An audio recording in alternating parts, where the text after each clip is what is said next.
বিরাট কোহলি ও রোহিত শর্মাকে আমরা কি 2027 সালের ওডিআই বিশ্বকাপে খেলতে দেখতে পাবো? কারণ 2027 সালের বিশ্বকাপ যখন শুরু হবে তখন রোহিতের বয়স দাঁড়াবে 40 আর কোহলির বয়স হবে 39। ফলে বয়সের বিষয়টা স্বাভাবিকভাবে একটা গুরুত্বপূর্ণ চ্যালেঞ্জ হয়ে দাঁড়াবে। টি-20 ও টেস্ট ম্যাচ থেকে অবসর নেয়ার পর 19 অক্টোবর থেকে অস্ট্রেলিয়ার বিপক্ষে 3 দলের ওডিআই সিরিজে ফিরছেন বিরাট কোহলি ও রোহিত শর্মা। তারা অনেকদিন পর ওডিআই ম্যাচ খেলবেন। এখন দেখার বিষয় তারা কতটা ভালো পারফরমেন্স করতে পারেন।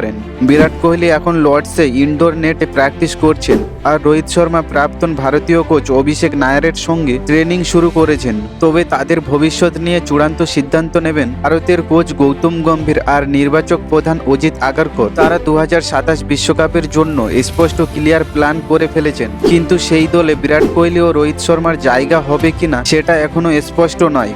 2027 বিশ্বকাপের আগে অত্যন্ত 27টি ওডিআই ম্যাচ খেলবেন ভারত। যদি বিরাট কোহলি ও রোহিত শর্মা প্রতিটি ম্যাচ খেলেন আর ভালো পারফরমেন্স করেন, তাহলে সম্ভবত 2027 সালের বিশ্বকাপে শেষবারের মতো আমরা বিরাট কোহলি ও রোহিতকে খেলতে দেখতে পারি।